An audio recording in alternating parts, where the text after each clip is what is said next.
And if people realized Zionism is the creation of the Rothschild family, who are a major, major Illuminati family, along with many others, and interact with very closely in many ways with the Rockefellers.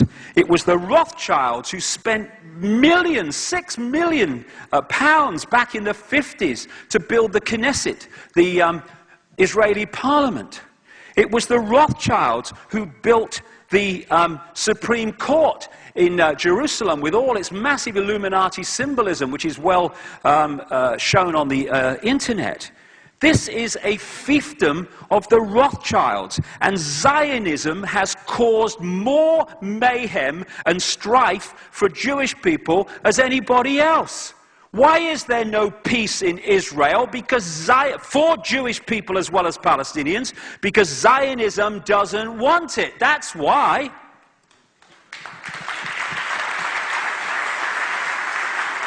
Because there are plans to use Israel and use the Jewish people in Israel to manifest a massive conflict which will lead to a third world war, which is what these guys are after.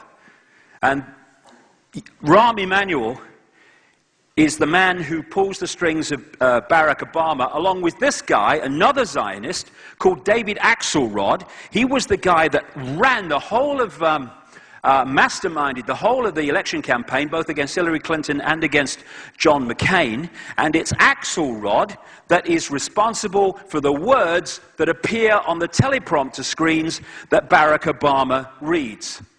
And he reads them so robot-like, in terms of not having a thought in his head, that last week, maybe 10 days ago, he thanked himself for inviting everybody to a reception because someone else's speech was on the teleprompter instead of his by mistake. It was the Irish Prime Minister was there on St. Patrick's Day. People are starting to call him the teleprompter president. It's so bloody obvious. That's why he never looks ahead. It's right, left, because that's where the screens are. Hello, Barack, over here. Sorry, I'm reading. And this is why you're getting the policy of Obama saying Palestinian refugees belong to their own state and do not have a literal right to return to Israel. He's talking about the people who fled, 800,000 of them, at the time of the bombing Israel into existence in 1948, and have never allowed to come back to their own land. People forget about this. White phosphorus, pepper bombing, the most crowded piece of land on the planet, the Gaza Strip. We don't target civilians, we just bomb where they live. Unbelievable. We're just protecting ourselves. No, it's a slaughter. I know I'm hearing, oh, there's a lot of anti-Israeli sentiment. Do you know something? I have a way around that. Stop slaughtering innocent people from the sky, okay? End of story.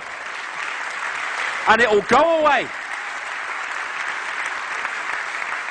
And this is important. This is important for what's planned to come.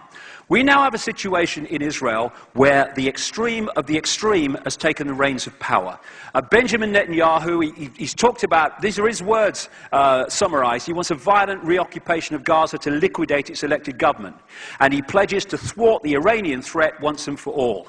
He's now got this guy, Lieberman, as his foreign minister, and this man's so far right, he topples over, right?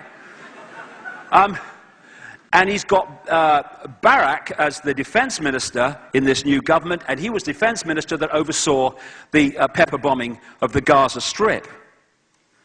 And this is Martin van Creveld. He's a well-known historian in Israel, and this is what he said publicly. We possess several hundred atomic warheads and rockets and can launch them at targets in all directions, perhaps even at Rome. Most European capitals are targets for our Air Force. We have the capability to take the world down with us, and I can assure you that that will happen before Israel goes under. They have a policy of not saying if they've got nuclear weapons or they haven't. They just don't talk about it. And a guy called Mordecai Vanunu, a wonderful Israeli man, went to jail for, I think it was 18 years, for exposing the fact publicly that they did have nuclear weapons. And now we've got this thing, oh, Iran's going to have nuclear weapons. What?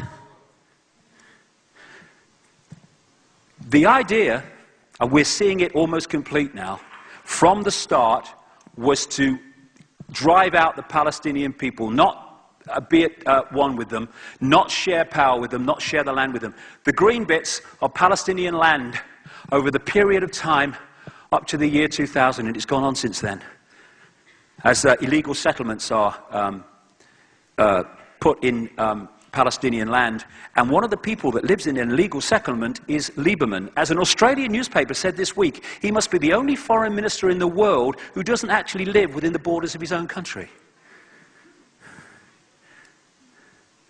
And the Middle East policy in Obama's administration is by Bilderberg, George Mitchell, Bilderberg, Council on Foreign Relations, by the notorious little Kissinger, Richard Holbrooke, who played a major part in breaking up the former Yugoslavia in wars, etc., so it could be absorbed into NATO and the European Union, which it is being now. He's Bilderberg Group, Council on Foreign Relations, Trilateral Commission. He's now in charge of Pakistan-Afghanistan policy. And this man, who is an arch-Zionist called Dennis Ross, he's now in charge of Iran policy. What it's building to is an effort, and Brzezinski is behind this, among many others, to create a conflict out of the Middle East, and in this area we're looking at, to bring about a third world war. And the third world war will be, and this was been written about in the past, that there were going to be 3 world wars to bring this new world order into being. A war that would finish off the superpowers and bring the whole world under the control of a world government, which will then dictate to every country. And the personnel are in place. We're hearing, oh, he's a good guy because he's closing Guantanamo. Well, he's going to close it in a year. But I won't go through this because of time, but John Pilger here brilliantly exposes the fact that Barack Obama has actually fundamentally changed nothing. It's all rhetoric. As he said, the man of change is changing little. That ought to be front page news from Washington, but it isn't. And I have a golden rule with Obama. Again, that Hitler quote, but I have a golden rule with Obama. Ignore the words and watch the actions. If you listen to the words, you can get caught that there's change going on and he's different. Watch the actions and you'll see that there is nothing. And just to confirm that nothing has changed, there you go. Where would world politics be without Bono, eh? Where would they be? So we have this secret agenda, and we have the movie, which is just explaining away the secret agenda. And money, finance, is fundamentally one of these problem reaction solutions that we are now looking at. This crisis was brought about, engineered by not least this guy, Alan Greenspan, who was head of the Federal Reserve, Central Bank of America, but actually it's a private cartel of banks, nothing to do with the government in truth. And from the end of the kind of Reagan administration, right through Father Bush, right through the 2 Clintons, and through most of Boy Bush, this guy was head of the Federal Reserve. And he led a campaign which was mirrored around the world because of this transnational corporation I'm talking about, which took away all credible regulation on the banks and financial institutions doing what the hell they bloody liked. And it was purposely created to create enormous amounts of debt, and you could be a monkey and get a mortgage at one point. And the idea was then, when the debt had reached massive proportions, unmanageable proportions, then you crash the system. Because what you want is a massive problem which you can then add endless solutions to. Including the introduction eventually, and we're going there, of a world central bank to dictate to all global finance. And that's what we've been doing all these years, watching the game and all the rest of it.